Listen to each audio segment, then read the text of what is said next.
Rise and Shine YouTube. Today, we're going to look at a mouse that MCHOSE sent out for review.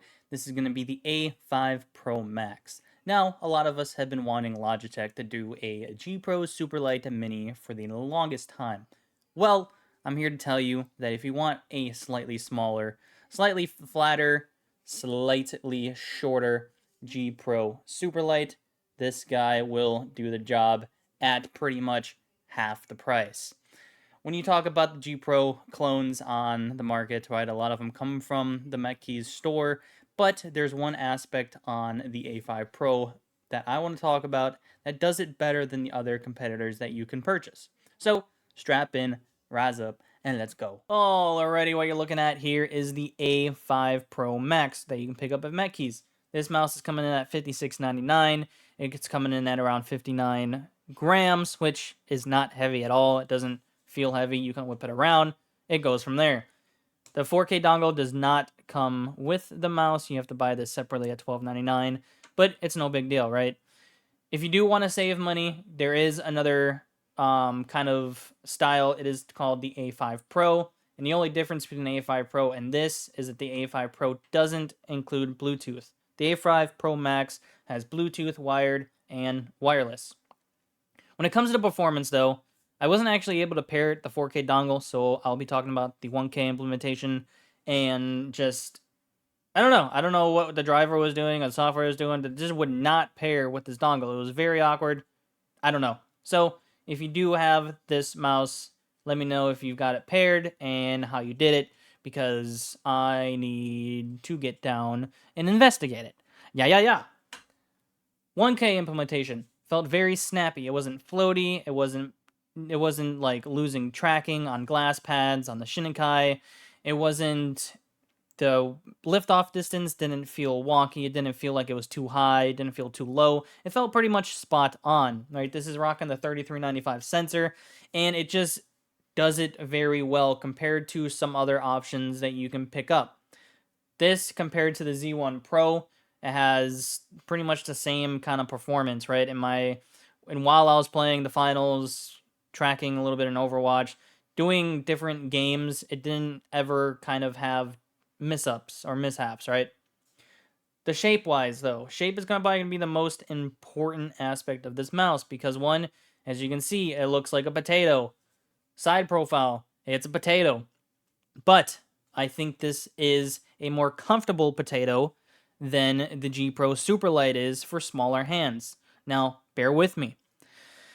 The side profile on this mouse is probably my favorite when it comes down to the smaller G Pro clones that you'll see on the market, right? There are some that are just flat sides, more narrow back, and those just feel awkward, right? I kind of like how the G Pro had the indents on the left and right, and this has those.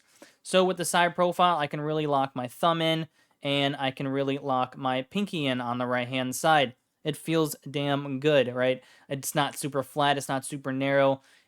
It allows me to get a nice, good grip, and it's not too long. It's not too chunky where it doesn't feel comfortable, right? The G Pro Superlight, over the course of hours and hours playing on it, it felt a little uncomfortable because it was just too big for my hands. I have 16:9 hands. They're tiny. It is what it is, right? Shape, if you are looking for a smaller G Pro, this is going to be a good sweet spot, right? It's not chunky. It pretty much fits my hand like a glove. It's pretty wild to see that, because how many different clones have you seen that look like a G Pro? But this does it the best, in my opinion, to a G Pro Small or a G Pro Mini. On the underneath of the mouse, you have two different skate sizes, right? I did remove those skates because I wanted to see if other skates felt better. They kind of do, right?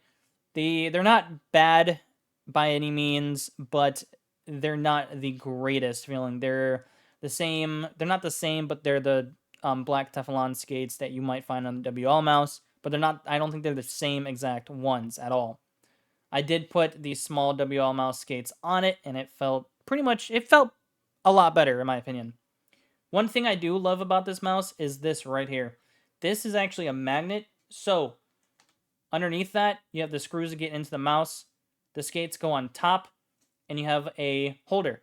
right? For when you're traveling, if you're on a plane, you need a mouse that needs Bluetooth. Bada bing, bada boom.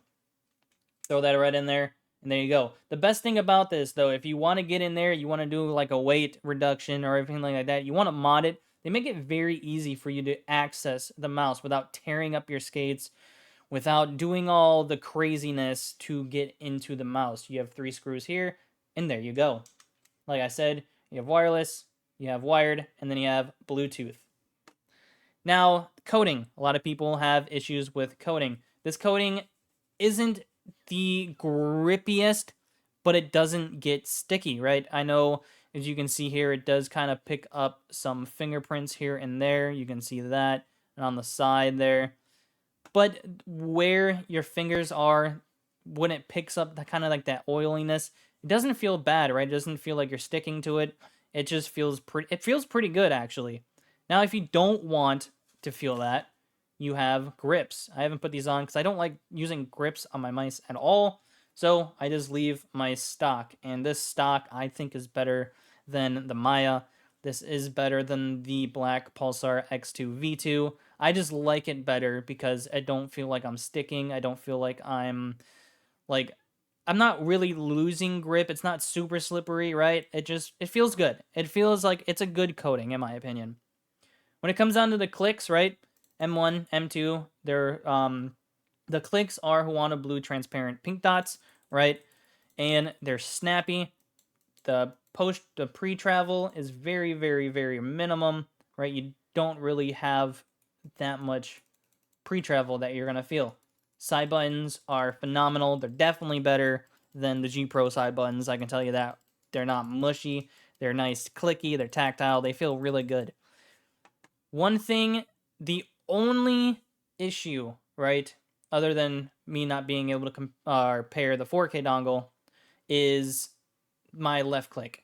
Now, I can move my finger up here, and it feels like it's grinding against the kind of the click itself. It doesn't affect me in game because I'm not moving my finger side to side in game, right? And when I'm pressing on the mouse, I don't feel it at all. But honestly, it just feels like it's loose, right? I can probably open the mouse, like I said, tighten up a screw, and it'll be pretty much damn good QC other than that. Scroll wheel, nice tactile, nice clicky. The steps they're nice tactile steps. You can feel the individual steps on the scroll wheel, which is nice.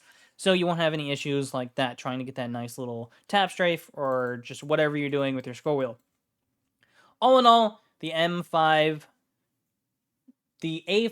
Pro Max is a damn good mouse. It is a solid budget option if you are smaller handed and you want kind of a smaller G Pro, right? I don't feel like performance is terrible. I actually felt the performance on this mouse was phenomenal. I had no issues with that. The only issue I had was with the one click being a little loose and the 4K dongle not actually wanting to pair. That's it. So if you want it, I'm going to put the link in the description below and just go ahead, try it out, enjoy it for what it's worth. Great budget option for a smaller G Pro. So, love you guys. Rise up. God bless.